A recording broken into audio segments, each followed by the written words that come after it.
Today on the podcast, we have Allie Riley. Allie is like one of the most beloved and positive people and players. She's had such an impressive career, playing as a defender for clubs all over the world before finding herself back stateside when she joined her hometown team, Angel City FC, in 2022 for their inaugural season. Allie has also captained the New Zealand national team a record 50 times and has represented the Football Ferns in 5 World Cups and 4 Olympic Games. Allie Riley, I'm so excited to be speaking with you today. Thanks for joining me. Thank you for having me. Oh my gosh, I'm so excited. I cleared my calendar for you. I will try to talk less than I normally talk. So. Oh my gosh, I hope not. I hope you just absolutely spill the beans. To start us off, I remember when I first met you, it was at your parents' house in the Pacific Palisades while I was in college. And I came to your parents' house with your New Zealand teammate and my college roommate, Rosie White. Do you remember that? That was such a long time ago. Yes. Wow. Bev Lowe and John Riley they've done the works. They have stories about all of you. They have stories about Tobin. They have just wormed their way into like the WOSO world because that is where we met. And look at you now. Thriving. Look at both of us. Just absolutely thriving. Okay, so our friendship has been established. We've been friends for a long time. Allie, I know that you were born in Los Angeles, but since your father is from New Zealand, you hold dual citizenship, and that's why you play for the New Zealand national team. So can you just talk to us a little bit, as if we don't already know, like your original decision to play for New Zealand and how much that team and the country means to you? So I don't really see it as a decision. I guess it was a decision to go and try out, but I had never been involved in anything with US soccer, no ODP, not even sure if that exists anymore, no kind of like premier kind of things. Like no one was interested. And I had citizenship since I was a baby. And my dad saw that Australia was leaving Oceania, the Confederation, to go to Asia. So now Australia is part of Asia. I guess people don't all understand how like that kind of regional thing changed.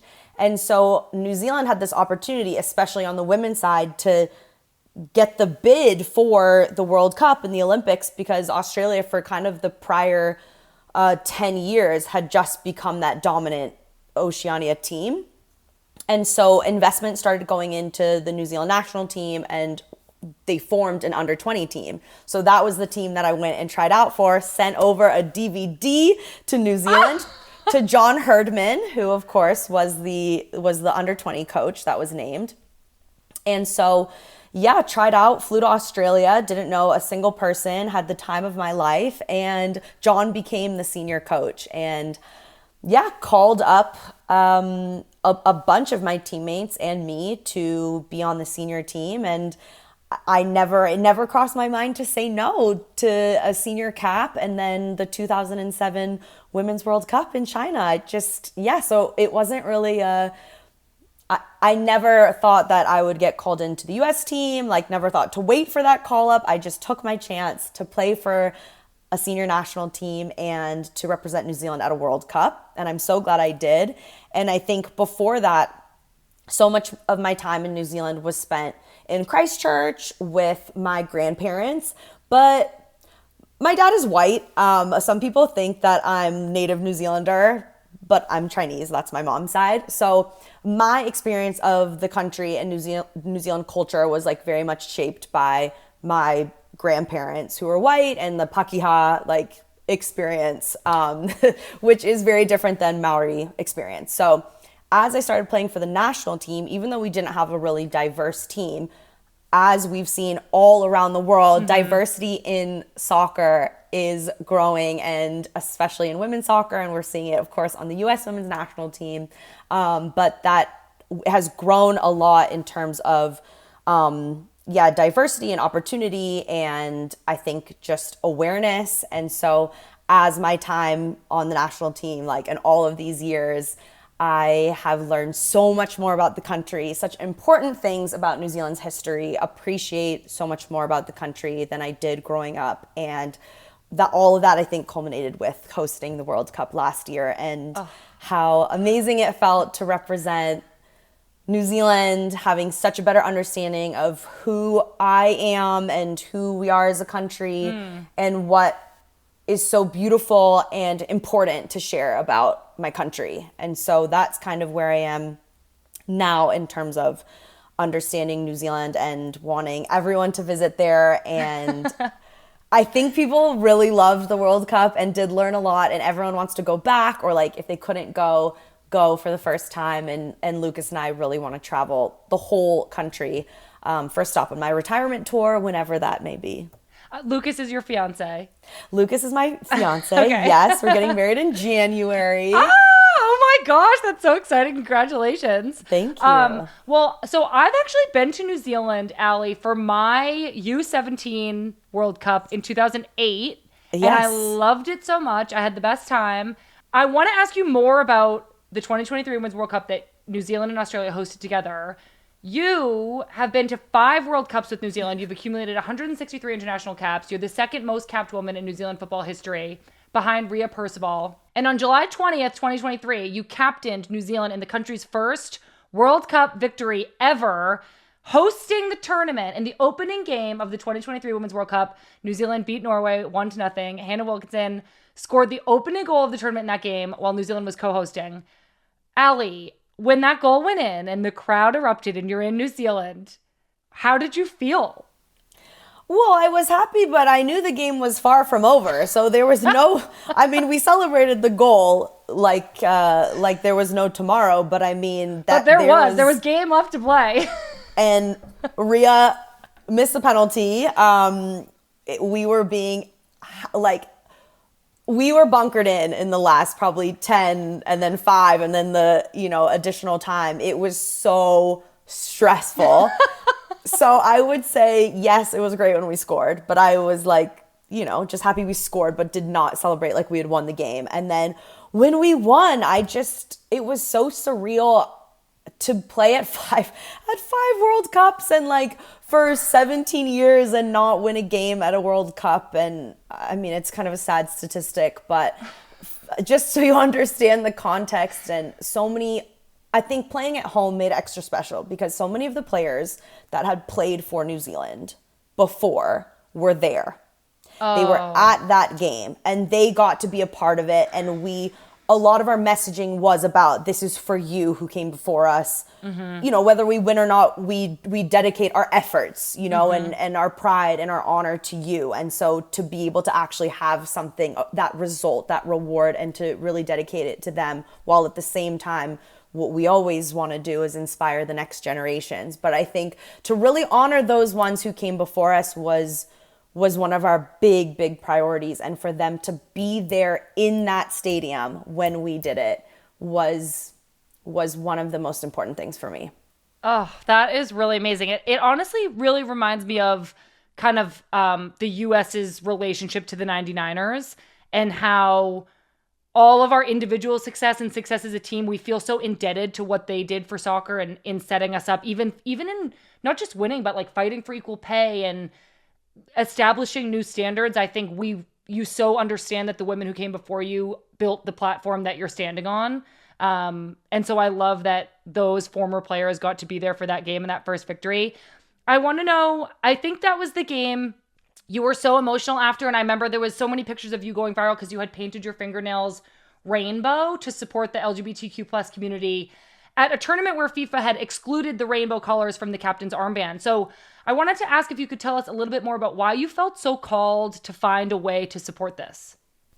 I think so much of my career has been, of course, about becoming a better player. And I was nuts about that when I was younger and in college, and of course being drafted, and that first, I don't know if it's half, but a big chunk of my career was about, trying to win accolades and play Champions League and do all of these things, and not necessarily for myself, but for my team, but very soccer related and result related. And then I think coming back to the NWSL and really seeing the power of voice and platform. I got a taste of it at Chelsea, I think, being at a club where my platform grew so much and there were eyes on women's football. I hadn't really experienced that to that extent before. And then coming to Orlando, where we did have a very strong, amazing, experienced group of women, we were like the 30 plus gals and going through COVID and, going to Black Lives Matter protests together and having really hard conversations. I'm Asian American with the Black players, with moms, there was just all these minds coming together, and how can we do something for our communities and be allies? And that's where that concept, I think, became really strong for me. And so going into this World Cup, and I would have conversations with Magda, with FIFPro about kind of this armband situation and FIFA and some of the sponsors FIFA had that then did get changed for the World Cup. But I think I really thought, particularly with the armband, where I thought that if there was a one love, because the men's World Cup had happened and there was the whole situation with the armband, and I'm like, oh my gosh, well, we at the Women's World Cup, we will be able to wear a pride armband. So when that then was not going to be the case, I was like, I had made that commitment. I probably had said it publicly. Like, the men aren't doing it, but we will do it, especially at a New Zealand hosted World Cup. And so I'm like, I have to, walk the walk, walk the talk, whatever you say. And so, I just thought this is the most visible, I think, way to do it. And of course, there were other players who had amazing symbols and representation of pride. But I think, having the pride flag and the trans flag represented, and then just it being, I didn't even have to think of a way to really like show it because of the emotions of the moment. And then being asked to do an interview on the field after the game was like the perfect, like just right there. Even just how you're talking right now, like it was such a beautiful tribute. And I honestly, like the image of you crying, tears of joy with your hands at your face is like I get emotional thinking about that. It was such a beautiful moment. And you mentioned that your time in the NWSL kind of helped solidify that this was something you wanted to stand up for. And so I want to talk about your journey to Angel City.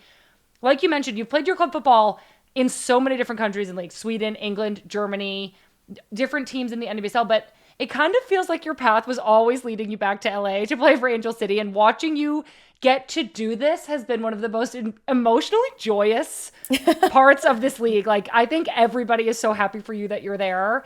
I remember seeing video of you at Angel City's first home game, and you were just so proud and so happy to be a part of it. So I want to know, what does it mean for you to be playing for a women's professional team in your hometown of LA? Well, you can't really see, I don't know if you can see that one, but like I have a picture of me and Rue after a game, and me and Alyssa celebrating a goal, and the whole team here at my desk, and like there's just Angel City photography and imagery all over my apartment, because aside from, well, it was before, so the best moment of my career was our inaugural game for Angel City, and then that got maybe a little bit surpassed by winning that World Cup game, but both. I mean, to have those two experiences that were similar in so many ways, but it didn't come out of, I didn't ask to be traded. And this is something that I think is relevant to speak about off the back of the updated CBA and with the draft being removed and with free agency, because my contract was up at Orlando.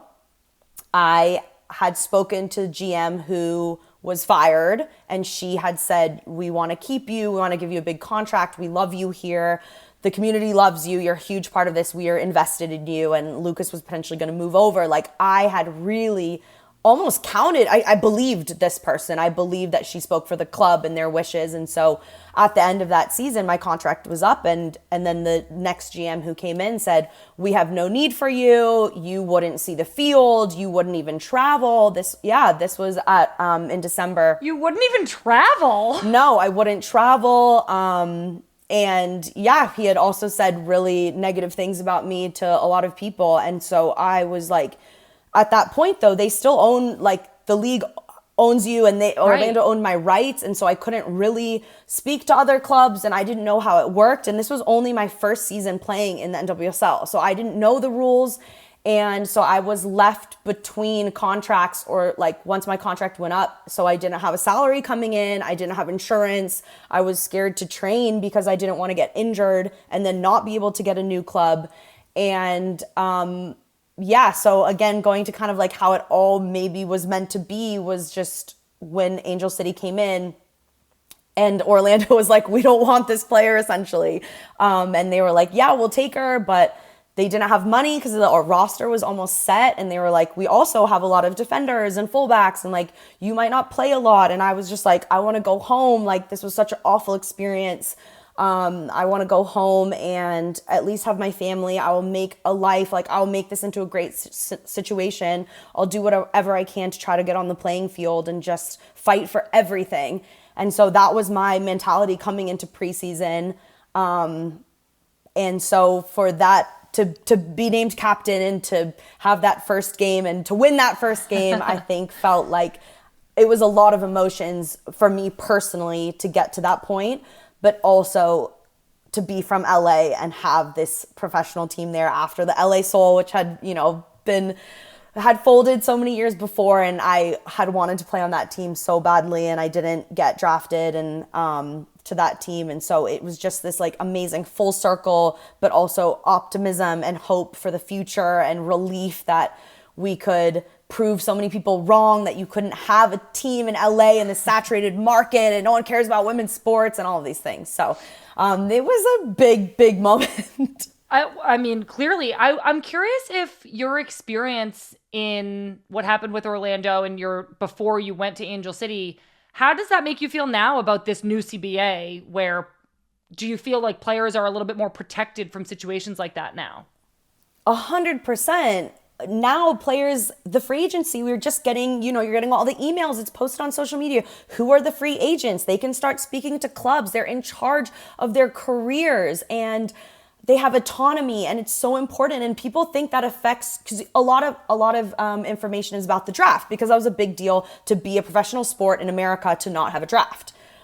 So you think about young players who get a shitty salary and they have to go to a market that they don't really want to, and that's very important to change that. But there are also senior players like myself who have played 100 caps for her national team and was a major part and a leader on a team who are also getting in these horrible situations. It affects so many of us, players who have children, players whose partners, if Lucas were, he's moved here, he has a job now, if I were to get traded, it would be so hard for us. Yeah. And so I think all of that is just important for everyone to kind of realize. And now that it has changed, it's a really big relief for me to know that my teammates hopefully will never have to have that same experience I did. And just one more thing to add here, because I'm on a roll, and we were speaking about it before we started, was that I froze my eggs that same off season.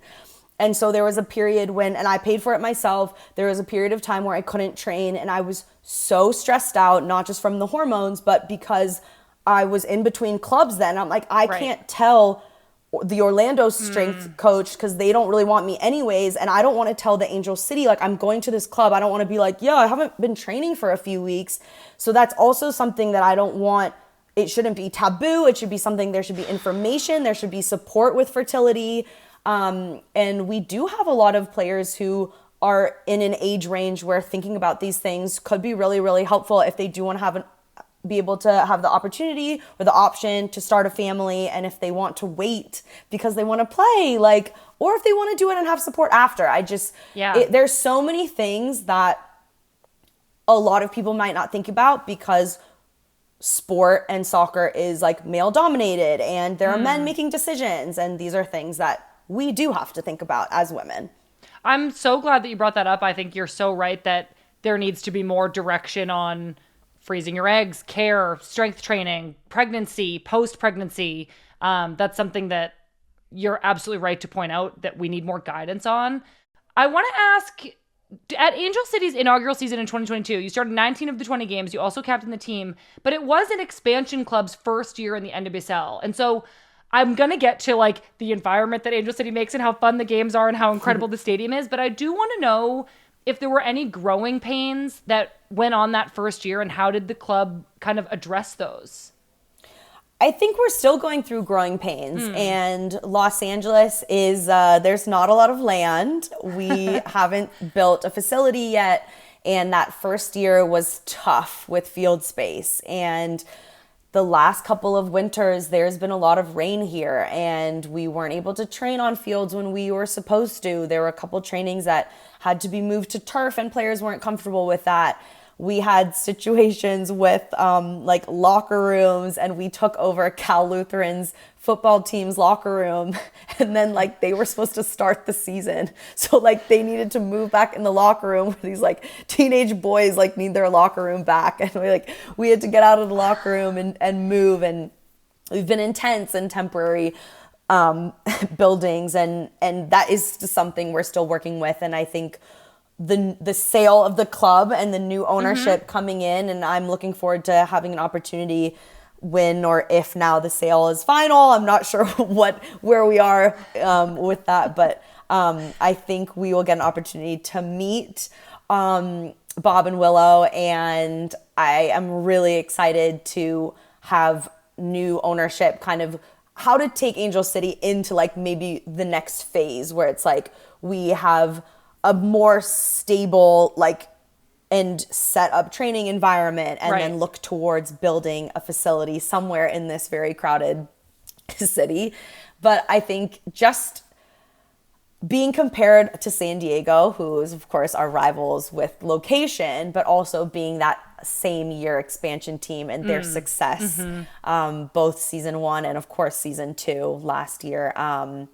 Yeah, it's tough having your kind of neighbors who it seemed like on the soccer side, they had their facility and then they moved to like this big stadium and everything, and did so well to have that. But, you know, they are very different parts of California. And what I love about this season with Becky coming in and having, you know, very like clarity about the style we want to play and working through that, and we're getting top players in and there's competition, and you know, good support staff, and the medical side and the performance side. I think we have very, very good people that all want to keep pushing the club forward. And the players having kind of gotten through year 1, the OGs, those very resilient players, I think that has probably shaped a big part of our culture with that very like gritty. And we want to kind of compliment, yes, the Hollywood, the glam, the games, the celebrities, like, but I don't think we can say we're a flashy team or like, you know, we're hardworking. We make games a little too exciting, I would say, probably at the end, but it's all part of the experience. But I think I love my teammates so much, and it is when a club is a startup, you go through a lot, and you have to give feedback, or you don't have to, but if you give feedback because you care and you want to keep things moving and improving, and we have our little like our babies on the team, and we want them to have a great experience and to be successful, and their time in this league will be so different than ours. And so we want, especially their time at Angel City, to be a really positive and joyful one, and for everything to be able to kind of like grow with them too. So I think it is, the Angel City experience is a unique one. But every day, every game day at home, I think it all is like, wow, at least for me, this is all worth it to be here in this city and to impact so many communities in such a positive way. The sponsorship model of the club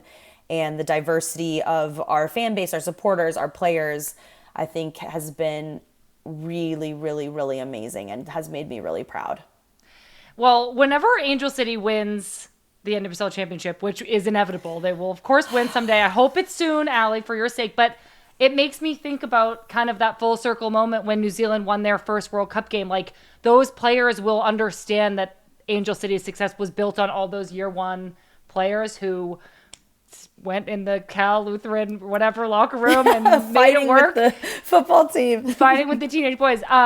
Angel City is the most valued team in the NWSL. $250 million valuation. You guys have that Disney money now. I don't know if it's really Disney money, but you know what I mean. Yeah, everyone calls it that. I get it. I've been calling it Disney money. So it's the world's most valuable women's sports team. The club creates such an incredible environment at games. I went to one game there when I was on Kansas City, but I didn't play, so I watched from the top. And it was like such an electric atmosphere. Like, it was truly so much fun. There was like a bass playing, like such an incredible stadium to play at and such an awesome atmosphere. What is it about your club? What is it about the environment that can create that? There's always like, it's like the place to be. Like celebrities are showing up. Why? Is that just LA?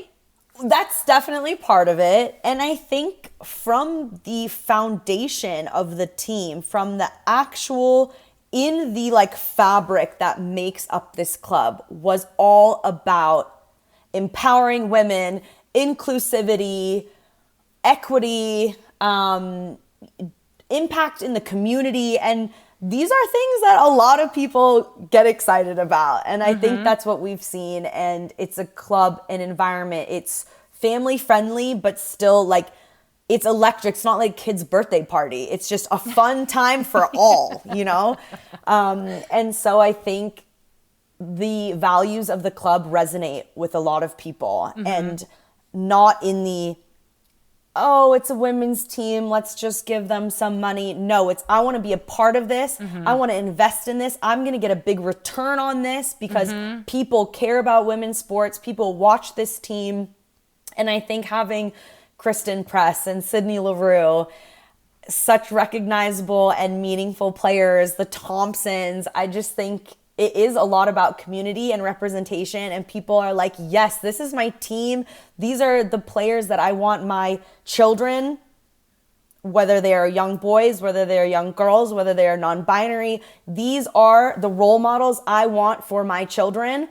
And the players also make a big effort to be out in the community, to be out there with Football for Her, to speak to issues that are important to us. Again, we have the protection of the club to help amplify our voices as well when we do speak about those things. But I just think it's a very powerful club, and people love power, you know? They love money and power. So no, I think it's, and if you go once, you want to come back. So I think too, with that first year, selling out that first game, and then, you know, the pink smoke and the fireworks and the celebrities and the kiss cam, you're like, I want to come back. Yeah, it's so fun. You better come back. Yeah, well, I would love to come back. I'll come back anytime. Okay, yeah, you have to be on BFFR too, so. Oh my God, I'm going to get to BFFR. I'm so excited to talk about it. We do have to touch on the not fun part of this interview. I know it's coming. I know. I'm so sorry. 2024 has presented you with a new challenge, Allie. You've been struggling with an injury this year. Prior to the Olympics, you played in only 5 of 16 regular season matches for Angel City. Before we get into all of it, I just want to know, what is this injury? Like, what has been going on? What's like the diagnosis? Can you share that? I wish I could. That's probably why this injury is so difficult for me mentally. I landed awkwardly in a training camp with New Zealand in November. Another thing that just goes back to conditions. We are training at a really poor playing surface, and the grass was really long and really dry, and I got caught in it when I got tackled and I landed. I could have injured probably a whole host of things, but it was my hamstring, and I got just this nerve irritation. I had swelling in my hip, and we treated that, and I rested and I rehabbed and I got injections and went into preseason feeling really good. And basically with every game and every couple of weeks that went by, just like my symptoms increased and I would decline and I would lose range of motion in my hamstring again.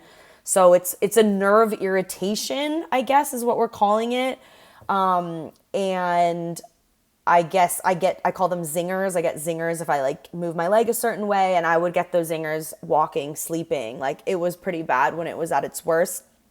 And then I wanted to get through the season. I wanted to play the Olympics, and all the medical support I've had from Angel City, especially Angel City, because I was kind of almost sacrificing some of my ability to participate with Angel City because I had this goal of playing at the Olympics, and we were trying to balance that, and I had so much support. And I think what I felt at the Olympics when my coach withdrew me from the team was a lot of shame and a lot of guilt that so many people had tried to help me and then I couldn't do it. And I didn't I think, and no one made me feel that way, of course, but I think that just came from trying so hard to get there and then having such a letdown. But yeah, I think my symptoms, I just had so many injections, trying, and tried to strengthen. But the whole time I didn't want to stop because I wanted to be available and still try to contribute with Angel City, even though I wasn't playing games and I was still traveling with the team and like on the bench when I could be. And so, yeah, I got to the Olympics and I get these like episodes kind of where it feels like it's good. I still will get these zingers when I kick the ball, but only a certain way. And then I started getting these episodes where I'll just like run or move a certain way and it feels like I've like broken or torn something. And so that happened in France. And it felt like I had pulled my hamstring, but there was nothing wrong with my hamstring. And then I was like doing an RTP and I was really, I was like cleared to play game 2 and was participating in team training again. And the coach just like pulled the plug and really surprised me. And it was a tough blow for sure. To not even be able to be an alternate or be part of the team anymore. To just kind of go from, captaining the team and feeling like I had a big role, even if I couldn't play, to help my team. And then to just be withdrawn completely was really, really hard.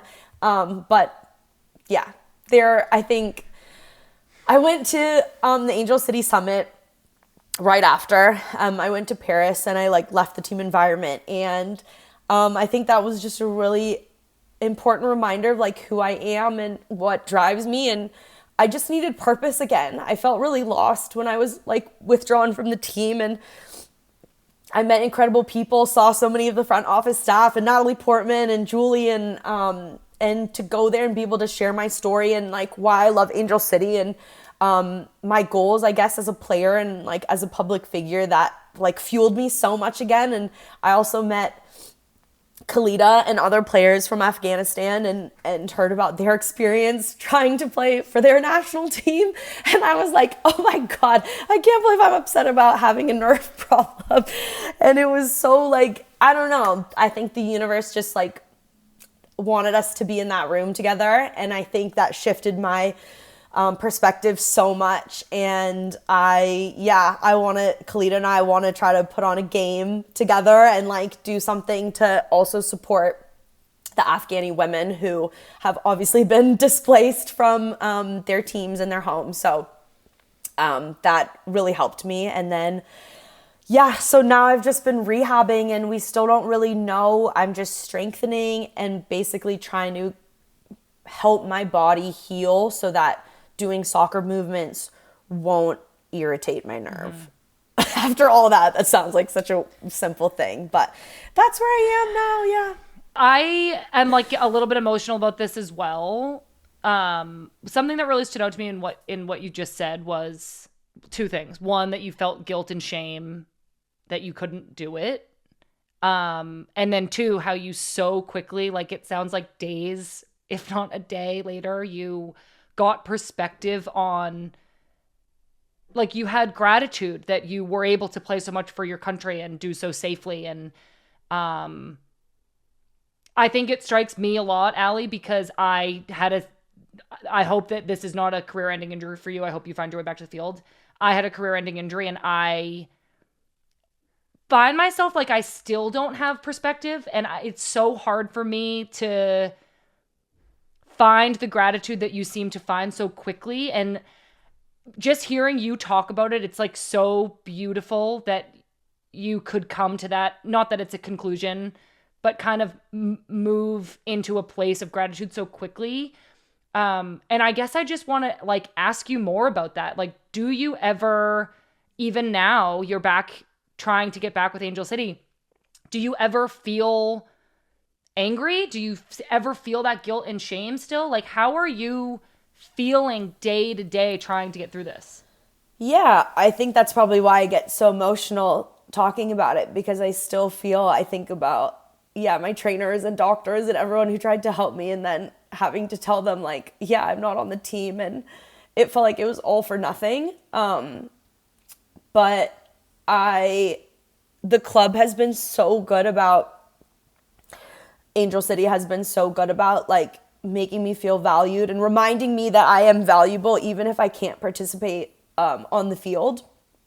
and Becky has been amazing. Of course, the other leaders on the team, Claire Emsley and Sarah Gordon, have been awesome as well. And like, they're so strong and powerful and are leading the team so well.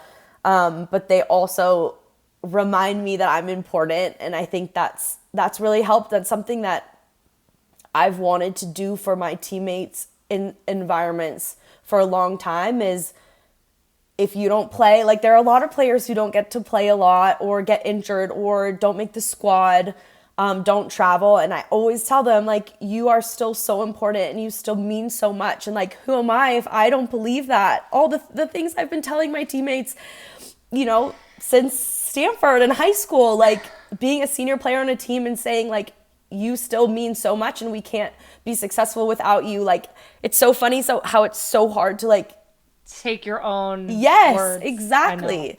So I think when I come in every morning, I do my rehab and then I watch the team train after every day. And I don't feel right now any anger or sadness when I do it. I think before I got put on season-ending injury, I was like, could I come back? Could I come back? And I would dream about playing soccer every night, every single night. And since being put on this list and kind of like at least considering that I might not be able to play again, which with any serious injury and depending on your age and like whatever it is, it's going to be different. But for me, like, I don't know if I will be able to move my body in a way that I need to play soccer and not feel the things that are stopping me from playing soccer. And so I think since kind of really thinking about who I am, what I want to do in this life, in this world, and how I can do it even if I'm not playing soccer, and like loving myself and thinking about the skills I have to make a huge impact in people's lives, because that's what I love. I think that's one of the reasons I love soccer so much, is because it helps me make a positive impact in people's lives. Like when they're so happy to see Angel City play, or like I have this social media following that people like care about the messages that I say, and like I make them laugh, and like those things, I'm like, I can still do that without being on the field. And so I think since kind of realizing that, I've like stopped dreaming about soccer, which I think is actually a good thing, because it was so stressful waking up every morning and remembering that I can't play soccer. And so some days game days are hard. I just want to be out there so badly. And like, you know how it is, like being up in the suite and just like, it's literally the worst. It's watching from the suite. Like, I can't even describe how hard that is. Allie, thank you. Like, you just shared so much. I'm really so grateful that you were able to be this vulnerable with us here. I do want to try to end the interview on something happy. And yeah, hit me with it. It's kind of what you were just talking about. It's like, you are more than a soccer player. People do care about you as a person. And I think that is exactly what allows you to pour yourself into these other projects. I read you talking about this somewhere. It's like, again, you have found this gratitude that I am so like, it is so impressed upon me that you mean this. Like, you are this grateful. It's incredible. This show that you make with Sydney Leroux, it's kind of indescribable. It's called BFFR. And you're making this awesome, funny, hilarious thing that you put out into the world with Sid. And I just want to know, like, what is it? Why did you guys decide to do this together? And how does it feel to like make something? It has been so fun, and it's helped me a lot to find that balance, especially with a show with Sid, because then it's still part of like being with someone I love and being with the team, and we involve the team a lot, of course, but also being able to hone my skills directing, producing, editing this damn show. So you're doing it all. I'm doing it all on my cell phone. Shut up. Oh my God. What program are you editing this on? InShot and CapCut are my faves. Yeah. Okay. I don't really know. I don't really edit anything, so I don't know. You're the talent. You're lucky. That's Allie, you're talent, editor, producer, director. You're doing literally everything. I don't want to do it. For anybody who's living under a rock, okay, like Patrick Star, what's the show? Okay, so BFFR is we've told Rue and my mom is best friends for real, but it actually means be fucking for real. And we basically, Sid is so real, has always been open about her life on social media. And I have as well, but I think I have a less entertaining life and much smaller following. But we just like put our powers together, and Sid is so funny. She just, needs someone to like, this is what we're going to do and where. And then she can just, she's so fabulous. And of course the kids add a great part to it as well. But we just wanted to have kind of the opposite of what you're seeing more of, is like a very polished, refined, with like cameras and a big production. Like, we're in it, we're living it, so we can just film everything on my phone, and edit it. I love making people laugh, and so just editing it to keep it short and sweet and just give people a window into our lives and our team and just be real. We don't talk about everything. It's PG-13, I would say. We're not going like... Okay. Yeah. The recent episode with Rue was literally so funny, and I'll never forget the first one. We actually talked about it on Good Vibes because I was like, this is so cool and funny. You were sitting on the airport floor with Alyssa Thompson, and she was like, so what is it? Is it a podcast? And you guys were like, no. And she was like, is it a vlog? And you were like, no. It's Be Fucking For Real. And it was just like so funny and like undefinable and so cool. And I love that it's giving you, like, I don't want to put words in your mouth, but it sounds like a fun purpose while you can't be on the field. It really, really is. And I think what I love seeing is players like yourself who are getting into the media space, whether it is, with business or media, or Kristen and Tobin have their thing going, and Jazz has her merchandise, and we have players doing commentary and punditry, and I love this opportunity while I am still on Angel City and have a contract next year, and I'm doing whatever I can to be on the field, but I'm getting to kind of feel out like, what do I want to do with my life? Like, where can I make this impact that I want to make, but doing something I love? And I think it's the same with BFFR. I don't think there's anyone doing exactly what I want to do yet, which is scary, but also kind of cool to try to toe that line. It's like, we're not talking about the games, but we're still talking about soccer, but like, because we're soccer players. But I'm like, yeah, I'm really using this time to kind of figure out like what the next step could be. And I'm grateful that this show, I mean, don't get me wrong, we want to try to monetize this. We want to make the money, as Rue says, the money. So that is hopefully what we're going to do. But right now, it's just been a really fun project, and I get to kind of, figure out what my voice is and what my brand is, I guess, and like what kind of, there are still voids in the women's soccer media world. You're filling a really important one, and like where we can be ourselves and like bring what we have to the table. And so I'm really grateful that Sid is working on BFFR with me to kind of find that, because the next step is around the corner, whether it's in 1 year or sooner.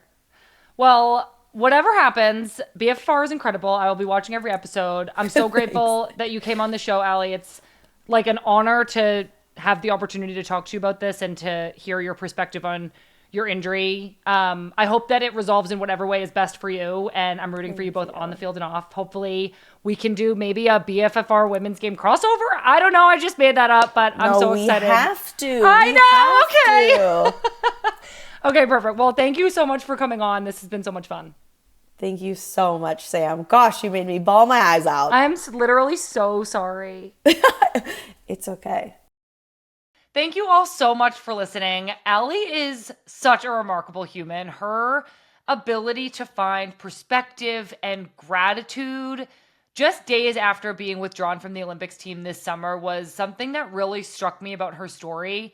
I can speak firsthand to how difficult it is to handle missing games and events with your team, being confused around an injury and having a lack of clarity about your return to the field. And Allie is going through something so hard, and she seems like she's taking everything in stride.